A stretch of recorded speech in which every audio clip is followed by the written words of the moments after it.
கலை எனும் வாழ்க்கை கல்வியை உலக சமுதாய சேவா சங்கம் ஸ்கை யோகா இணைய வழியே 12 நாட்கள் அடிப்படை பயிற்சியாகவும் அதனைத் தொடர்ந்து 4 மாதங்கள் சான்றிதழ் கல்வியாகவும் நம் இல்லம் தேடி வந்து அளித்து வருகிறது. இந்த சிறப்பான செய்தியினை நமது உறவுகளிடமும் நட்புகளிடமும் பகிர்ந்து அனைவரும் உடல் நலத்துடன் ஆரோக்கியமாக அமைதியாக வாழ நம்மால் ஆன சிறு உதவியினை செய்வோம். மகரிஷியின் கனவாம் உலக அமைதிக்கு நம்மால் இயன்ற சிறு தொண்டினை செய்து குருவின் கனவினை நனவாக்குவோம். மேலும் விவரங்களுக்கு kundaliniyoga.edu.in இணையதளத்திற்கு செல்லவும். வாழ்க வளமுடன். தவத்தினை தொடர்ந்து வாழ்த்தி வாழ்வோம் என்ற தலைப்பில் சிந்தனை விருந்து வழங்க பேராசிரியர் அருள்நிதி அமுதா நமச்சிவாயம் அம்மா அவர்களை அன்போடு அழைத்து அமர்கிறோம். வாழ்க வளமுடன் அம்மா. வாழ்க வளமுடன்மா. நன்றிங்கம்மா. வாழ்க வையகம், வாழ்க வையகம், வாழ்க வளமுடன். குரு வாழ்க, குருவே துணை. குருவே என்னுள் சூக்மமாக நிறைந்து இருப்பாராக. இன்று அருமையானதொரு பஞ்சேதில் தவம் ஏற்றிய பேராசிரியர் ரேவதி சிவகுமார் அம்மா அவர்களை நாம் அன்போடு வாழ்த்துவோம். பேராசிரியர் ரேவதி சிவகுமார் அம்மா அவர்களும் அவர்களது அன்பு குடும்பமும் அருட்பேராற்றல் கருணையினால் உடல் நலம், நீளாயுள், நிறை செல்வம், உயர் புகழ், மெய் ஞானம் ஓங்கி வாழ்க வளமுடன் அம்மா. வாழ்க வளமுடன். மிக்க நன்றி. என் தாய் தந்தையை வணங்கி என்னை சீரிய முறையில் வழிநடத்தி செல்லும் அன்னை பிரம்மகுட்டி அம்மா அவர்களையும் வாழ்த்தி வணங்குகிறேன். இணைப்பில் இணைந்துள்ள இருபால் மெய் அன்பர்களுக்கும் எனது பணிவான வணக்கங்களும் வாழ்த்துக்களும். சினத்தை கழித்து அன்பை கூட்டி உறவுகளை பெருக்கி வாழ்வை வகுத்து என்றும் அமைதியாக ஆனந்தமாக வாழ வழி செய்த நின் குருவே வாழ்க. நின் புகழ் ஓங்குக வையம் உள்ளவரை. இன்று நாம் ஒரு உன்னதமான வாழ்வியல் தத்துவமான வாழ்த்தி வாழ்வோம் பற்றி சிந்திக்க உள்ளோம். வாழ்க வையகம், வாழ்க வளமுடன் என மகரிஷி அவர்கள் உலகிற்கு வழங்கிய இந்த மகா மந்திரத்துடன் சிந்தனையை தொடங்குவோம். வாழ்த்தி வாழ்வோம் என்பது வெறும் மகிழ்ச்சிக்கான வழிமுறை மட்டும் அல்ல. அது ஒரு மிகச்சிறந்த மனவளக்கலை பயிற்சியில் பெயர் பெற்ற ஒன்று. அதாவது வாழ்த்தி வாழ்வோம் என்பதில் 2 அர்த்தங்கள் உண்டு. ஒன்று என்னன்னு பார்த்தீங்கன்னா பிறரை வாழ்த்தி மகிழ்வது. மற்றொன்று அந்த நல்ல எண்ணத்தின் மூலம் நம் வாழ்வை வளப்படுத்திக் கொள்வது. அதுல நம்மளும் பயன்பெறோம், பிறரும் பயன்பெறாங்க. பொறாமை போட்டி நிறைந்த இன்றைய உலகில் அடுத்தவர் மலராக பாராட்டுவது ஒரு மிகப்பெரிய அறமாகும். சமுதாயத்தில் நாமும் ஒரு அங்கம் என்பதை மறக்க கூடாது. சோ அதனால நம்ம என்ன செய்யணும்? கூடி வாழ்ந்தால் கோடி நன்மை என்பதை உணர்ந்து நாம் வாழ்த்திக் கொண்டே இருக்க வேண்டும். ஏன்னா சமுதாயத்தில் நாம் மட்டுமல்ல, ஆட்சி தலைவர்கள் ஆரம்பிச்சு சிறு குழந்தைகள் வரை அனைவரும் வாழ்ந்து கொண்டிருக்கிறோம். சோ அதுல எல்லா துறைகளும் இருக்கிறது. அத்தனை அன்பர்களையும் நம்ம வாழ்த்திக்கிட்டே வருவது நல்ல ஒரு சமுதாயத்தை நாம் காண முடியும்.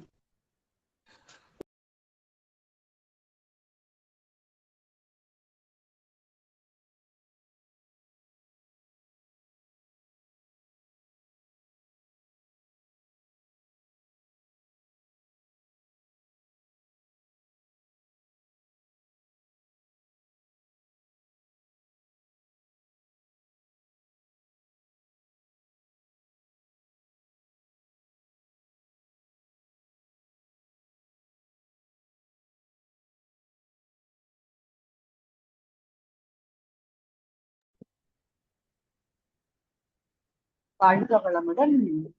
அனைவரும் பொறுத்தருடன் நம்மை என்றென்றும் வழி நடத்துவாராக.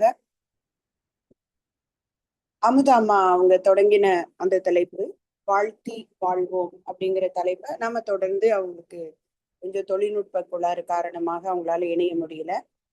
மகரிஷி கொடுத்திருக்கக்கூடிய இந்த மகா மந்திரம் வாழ்த்து இல்லைங்களா? வாழ்த்து அப்படின்னா என்ன அப்படின்னு யோசிக்கும் போது மகரிஷி அவர்கள் சொல்வது, பிறர் நலமாக இருக்க வேண்டும் என்ற எண்ணத்தோடு எழுகின்ற சொற்கள் தான் வாழ்த்து அப்படின்னு சொல்லுவோம். நம்ம இது வரைக்கும் எவ்வளவோ வாழ்த்துக்கள் கேட்டிருக்கோம் இல்லைங்களா? இது வரைக்கும் நம்ம ஒரு திருமணம் இல்ல ஒரு பிறந்த நாள் அப்படி இல்ல பெரியவங்க கிட்ட நம்ம ஒரு புதிய முயற்சி எடுக்க போறோம், அப்ப நம்ம அவங்க கிட்ட ஆசீர்வாதம் வாங்கும் போது என்னெல்லாம் வாழ்த்துவாங்க, அது எல்லாமே வாழ்த்து தான் இல்லையா? அது எல்லாமே இப்போ நல்லா நீ போற காரியம் சிறப்பாக நடக்கட்டும், உங்களோட திருமண வாழ்க்கை ரொம்ப இனிதாக நடக்கட்டும், உங்க வேலையில மேலும் மேலும் நீங்க உயர்ந்து உன்னத நிலையை அடையட்டும், இந்த மாதிரி நாட்கள்ல எல்லாம் வாழ்த்துறதுங்கிறது நமக்கு இயல்புதான், இது இயல்புதான். ஆனா இதுல இருந்து எங்க மகரிஷி அவர்களுடைய இந்த மந்திரம், வாழ்க வளமுடன் அம்மா ஜாயின் பண்ணிருக்காங்க.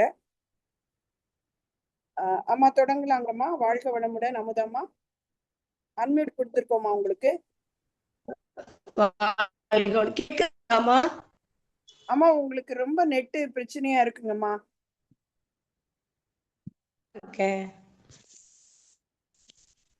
பேச முடியுமா? இப்ப பேசி பாருங்க. மியூட் ஆயிடுறீங்க. நான் அன்மியூட் கொடுத்துருக்கேன். மியூட் ஆயிட்டாங்க. ஆமா, நான் அன்மியூட் கொடுத்தேன் ரேவதிமா. தேங்க்யூமா. நெட்டு என்னன்னு தெரியலங்கம்மா, திடீர்னு இப்படி ஆகிருச்சு. வாழ்க வளமுடன்மா. அதாவது வாழ்க வையகம், அதாவது வாழ்க வளமுடன் என்ற வார்த்தையில் உள்ள இல் என்ற சிறப்பான எழுத்தை உச்சரிக்கும் போது நாக்கு மடிந்து மேல் அன்னத்தை தொட்டு அழுத்துகிறது. இந்த அழுத்தம் உடலில் உள்ள சுரப்பிகளை தூண்டச் செய்து உடல் இயக்கத்தையும் மன இயக்கத்தையும் சிறப்படைய செய்கிறது.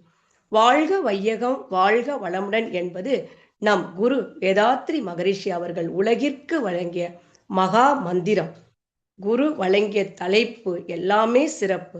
ஆனாலும் எனக்கு மிகவும் பிடித்த தலைப்பு இந்த தலைப்பு. இது எந்த குருவின் அருளால் என்று நான் சிறப்பாக செய்ய வேண்டும் என்று விரும்புகிறேன். மகரிஷி அவர்கள் வாழ்த்தை அறிவியலோடு ஒப்பிடுகிறார்.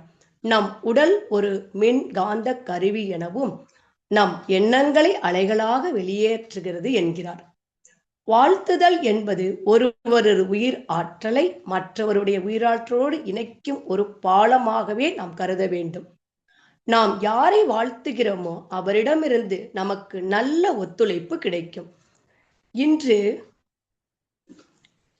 ஒவ்வொருவருக்கும் ஏற்படக்கூடிய சிக்கல்கள் எவ்வளவோ இருக்கும். ஆனால் ஏதாவது சிறு துன்பம் ஏற்பட்டால் கூட உடனே அன்னை பிரம்மகுட்டி அம்மா அவரிடம் சென்று உட்கார்ந்து விடுவேன்.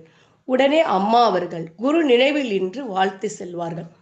அந்த வாழ்த்து பெற்றவுடன் எப்படி பறந்தது என்று எனக்கு தெரியாது. அந்த இடம் துன்பமோ உடல் துன்பமோ மன துன்பமோ அப்படி ஒரு அந்த வாழ்த்து அவங்களுக்கு அந்த ஒரு வைப்ரேஷன் ரொம்ப இருக்கும் அம்மாவுக்கு. அதை நான் உணர்ந்திருக்கேன் ரொம்ப.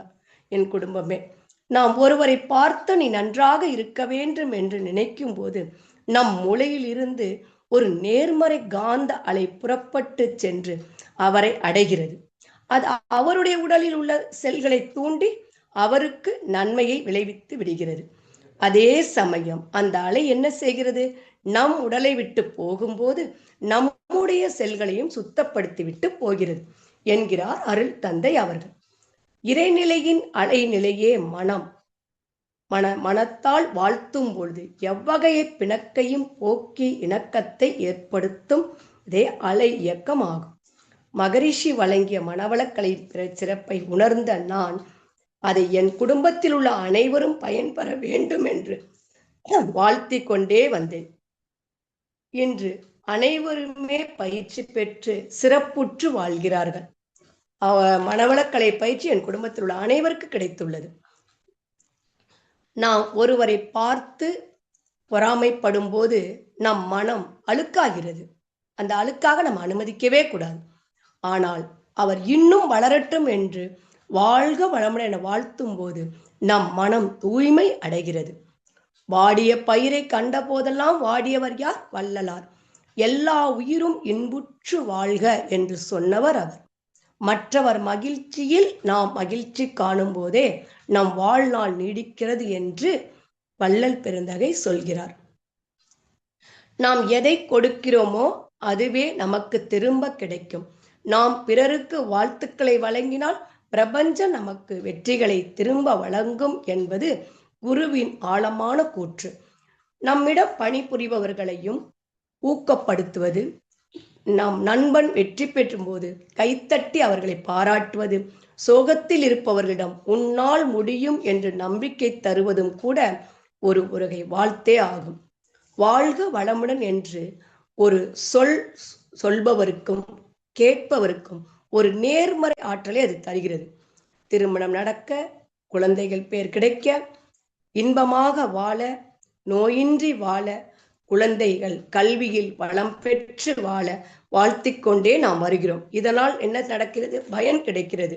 உண்மைதானே? பிறர் நலன் கருதி வாழ்க வளமுடன் என்று நம்மை சுற்றியுள்ள அனைவரையும் வாழ்த்தும் போது வாழ்க்கையில் நாம் எல்லா பேறுகளையும் பெற்று நாம் சிறப்பாக வாழ முடியும். வாழ்த்தி வாழ்த்தி வாழ்க்கை சிக்கல்களை கூட நாம் போக்கிக் கொள்ளலாம். வாழ்த்தின் சிறப்பு என்று பார்த்தால், வாழ்த்து அலைகள் செல்லும் இடமெல்லாம் நன்மை பயக்கும்.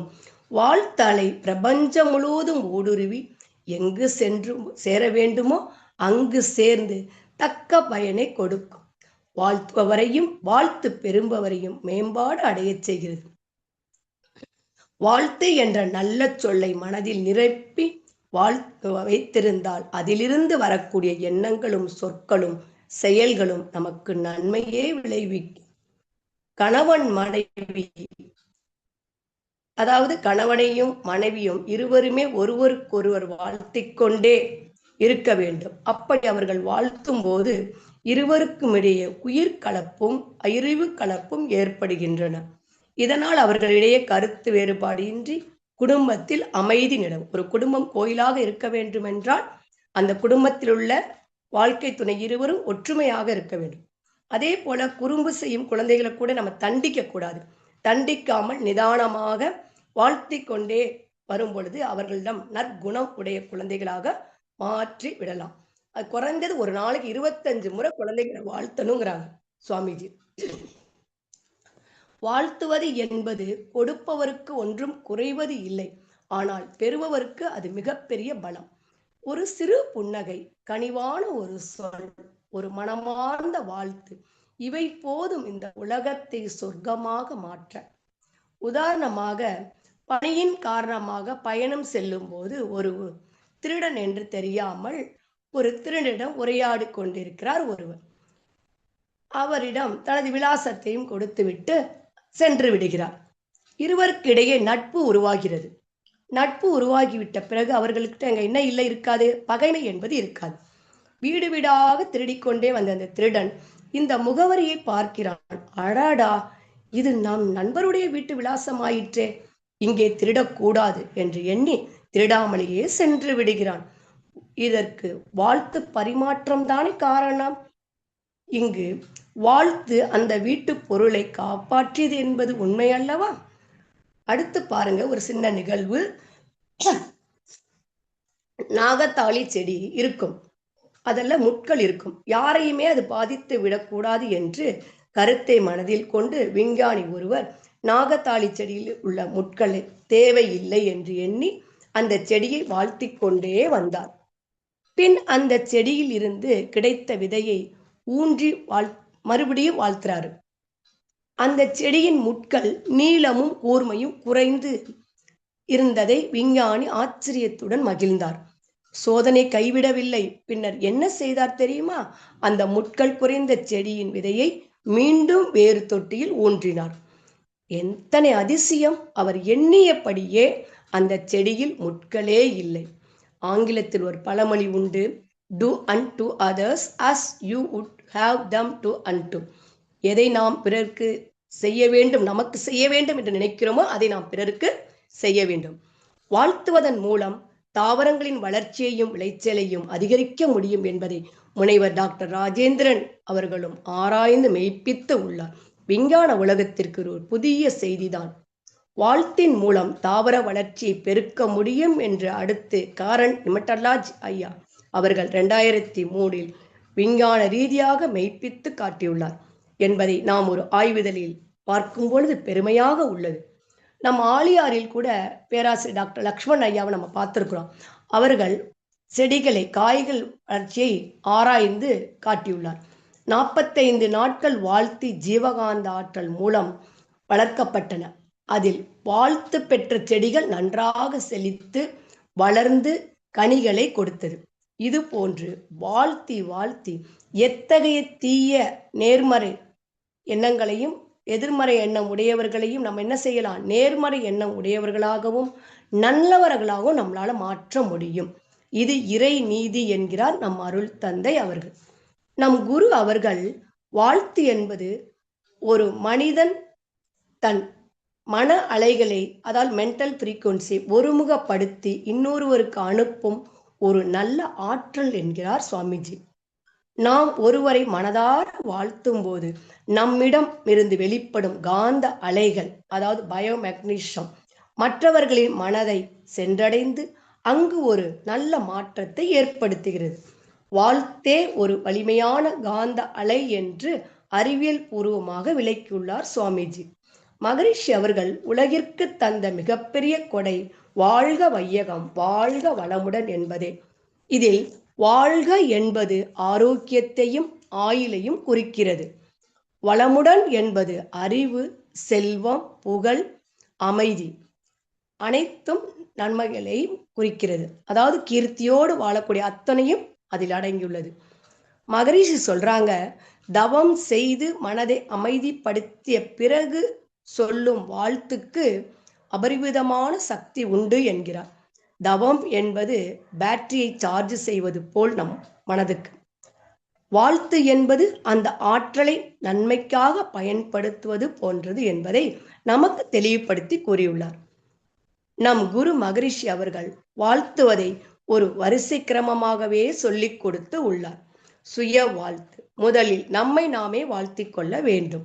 நாம் ஆரோக்கியமாக அறிவுடையவர்களாக இருக்க நமக்கே நம்ம வாழ்த்திக் கொள்ள வேண்டும்.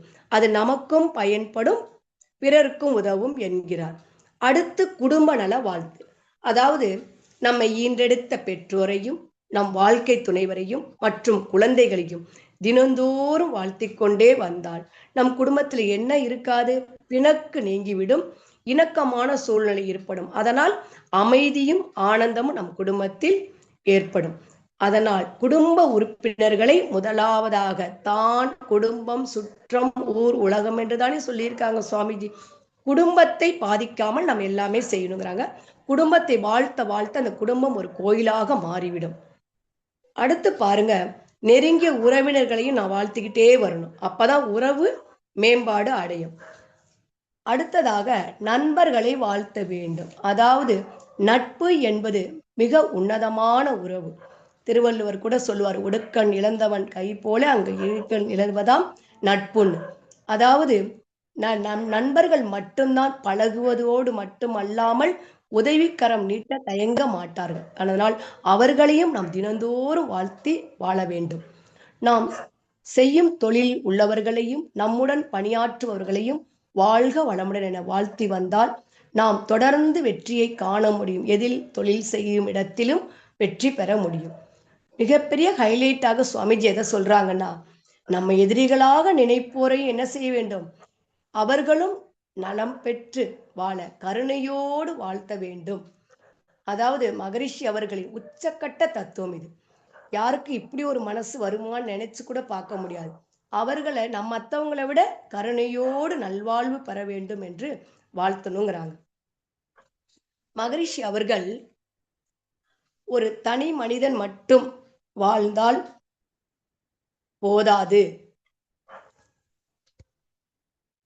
போதாது, இயற்கை அன்னையும் செழிக்க வேண்டும் என எண்ணியே ஏரி, குளம், கிணறு, ஆறு எல்லாம் நிரம்பி வழியட்டும், மாறி வளம் பெருகி மக்கள் மகிழ்ந்து வாழட்டும் என சொல்றாங்க.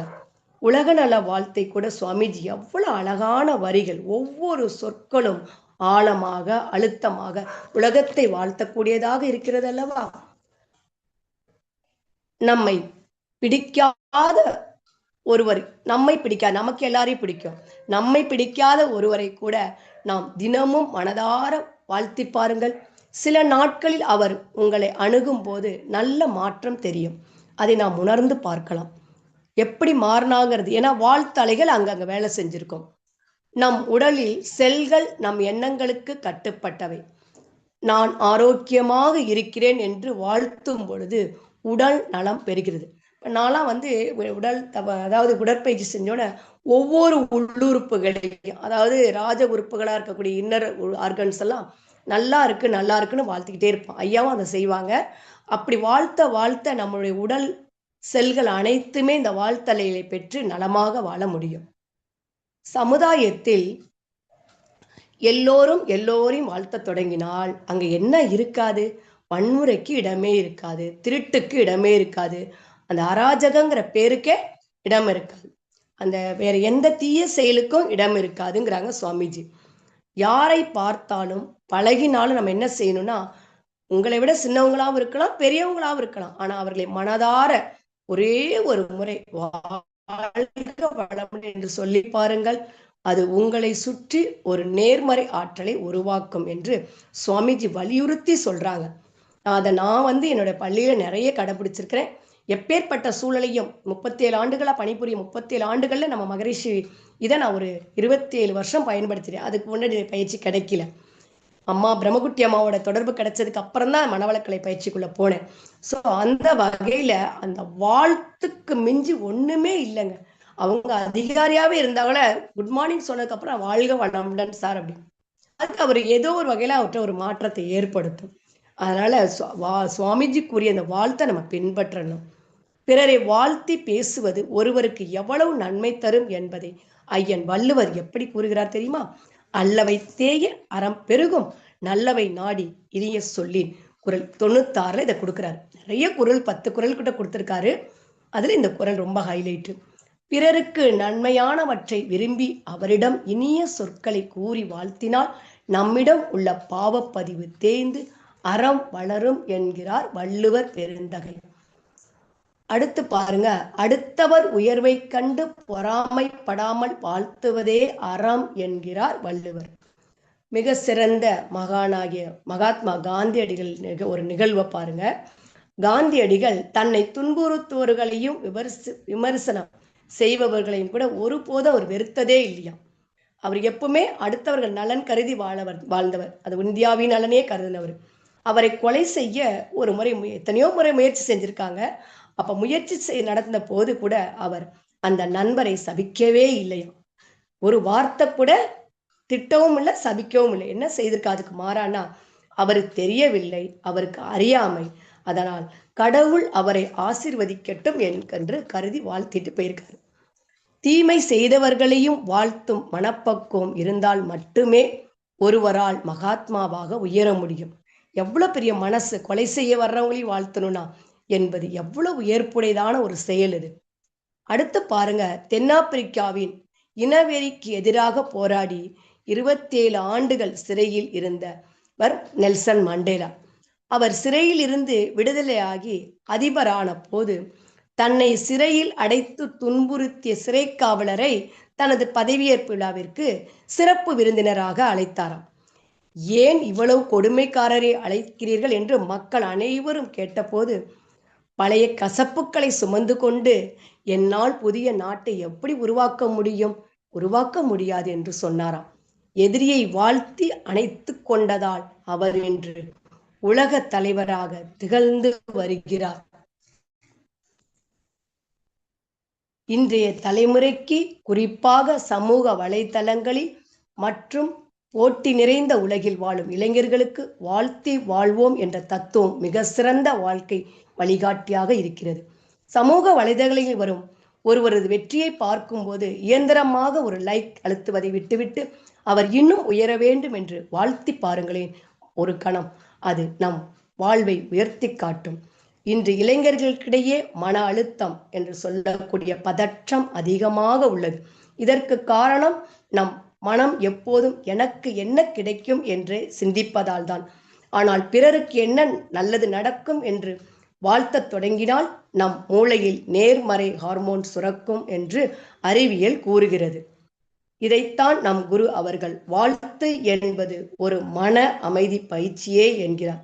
மகரிஷி வழங்கிய வாழ்த்தி வாழலாம் என்ற கருத்தோடு உலகம் எங்கும் உள்ள தவ மையங்களிலும் அறக்கட்டளைகளிலும் அறிவு திருக்கோளிலும் வாழ்த்தலையை பரப்பி இன்று மகரிஷி கண்ட கனவை நினைவு ஆக்கும் வகையில் பள்ளி மாணவர்கள், கல்லூரி மாணவர்கள் இந்த வாழ்த்தலை மூலம் பயன்பெற்று வருகிறார்கள். வாழ்த்து என்பது வெறும் சொல்லல்ல, அது ஒரு சக்தி மிக்க அலை என்று சொல்றாங்க சுவாமிஜி. மகரிஷி வாழ்த்துங்கள், உங்கள் வாழ்க்கை வசந்தமாகும் என்று அடிக்கடி சொல்வாங்க. அதாவது அவ்வாழ்த்தின் இலக்கணம் குறித்து அழகான கவிதை வரியில் தொகுத்து இருக்கிறாங்க.